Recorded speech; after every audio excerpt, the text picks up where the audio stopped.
Hi friends, welcome back to my channel. I hope आप सब बढ़िया होंगे, अच्छे से होंगे। और आज वीडियो के स्टार्टिंग में ही मैं देखिए तैयार होके बैठी हूँ। क्यों? तो मुझे पता था होती है शिवरात्रि सावन महीने में भी, बट ऐसा नहीं था पता कि कब होती है। तो ये तो ऋषि के स्कूल से मैसेज आ गया कि कल की छुट्टी है क्योंकि कल सावन शिवरात्रि है। मैं रेडी हो गई हूँ, ऋषि रेडी हो गई है और रिधि भी रेडी हो गई है। अभी हम सोच रहे हैं कि मंदिर जाते हैं शिव जी भगवान के और जल चढ़ा के आते हैं।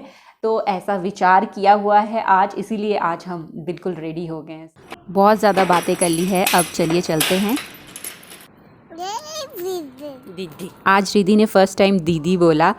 अभी हम निकल ही रहे थे कि मुझे याद आया कि यहाँ ये एक लड़का बैठता है और ये शिवजी भगवान पे अर्पित होने वाली सारी चीज़ें रखता है अपने पास। तो मैंने भी ले ली क्योंकि वहाँ मंदिर के पास कहाँ मिलती है कोई पता नहीं है, कोई आइडिया नहीं है, तो यहीं से ही लेके चलते हैं। अभी शुरू में रिधि थोड़ी अनकंफर्टेबल हो रही है क्योंकि जो हवा है वो डायरेक्ट मुंह पे बज रही है। और वहाँ देखिए ऋषि तो एकदम मस्त होके बहुत मज़े कर रही है। हवा के कारण थोड़े बाल उड़ रहे हैं, उनसे थोड़ा तंग हो रही है, बट ऐसे बोल रही थी कि पापा की गाड़ी से ज़्यादा मज़ा तो मम्मा इस ऑटो में आता है। तो इस तरह का एक्सपीरियंस बच्चों को देना भी बहुत ज़रूरी है मेरे ख्याल से, क्योंकि ऐसे ही बच्चों को पता चलता है कि जनरली लोग कैसे कम्यूट करते हैं जिनके पास गाड़ियाँ नहीं होती हैं या कोई और साधन नहीं होता है। वैसे हम मेन मार्केट से होके मंदिर जाते थे, बट आज भैया ने नया ही रूट पकड़ा है और चलो इसी बहाने हमने भी देख लिया नया रूट। देखिए मंदिर भी पहुंच गए और ये वही मंदिर है जिसमें मैं पहले भी आई थी। आपने देखा होगा मेरे पिछले वीडियो में। तो ये कांवर बैठे हुए हैं इधर। आज सावन शिवरात्रि के अवसर पर यहाँ थोड़ी भीड़ है। फिर इन्होंने देखिए कितनी अच्छी डेकोरेशन भी करी है गुब्बारों के साथ, वो भी कलरफुल। तो चलिए अब हम दर्शन कर लेते हैं भगवान के और उसके बाद हम पानी चढ़ाएंगे शिव जी भगवान को। शिवजी भगवान जी के मंदिर के साथ में ही है माता जी का मंदिर और दूसरी साइड को है श्री राम जी का मंदिर। बस हमने माथा टेक लिया है तीनों मंदिरों में और अब हम ढूंढ रहे हैं कि पानी किससे दें। तो मुझे सामने ऐसे लोटे दिखाई दिए तो मैंने यहाँ से एक लोटा पानी लेने के लिए ले लिया है और ढूंढने लग गए। फिर नल भी मिल गया भगवान की दुआ से। तो बस यहाँ से पानी भर के हम जा रहे हैं, अब शिवजी भगवान को पानी अर्पित करेंगे।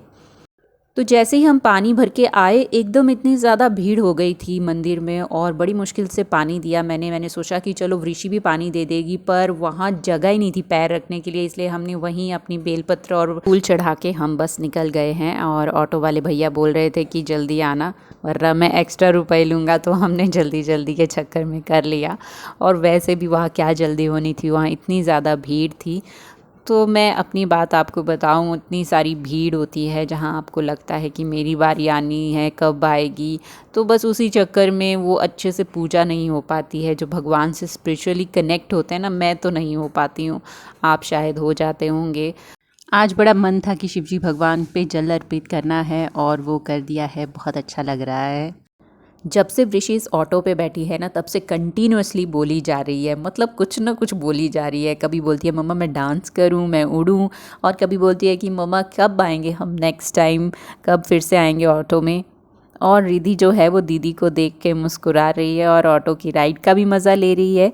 तो ऐसे बच्चों के क्वेश्चन होते हैं ना जिनका आंसर बड़ों के पास भी नहीं होता है कि कब आएंगे, कोई पता नहीं है कब प्लान बन जाए।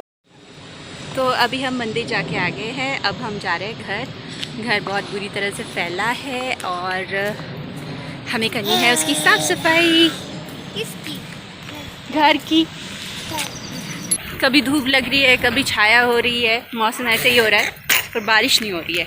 बाहर कोई भी नहीं है सोसाइटी के इस टाइम, कोई भी नहीं है, बस वही हैं जो काम करती हैं, वही घूम रही हैं इधर उधर, और कोई भी नहीं है। तो हम कौन है?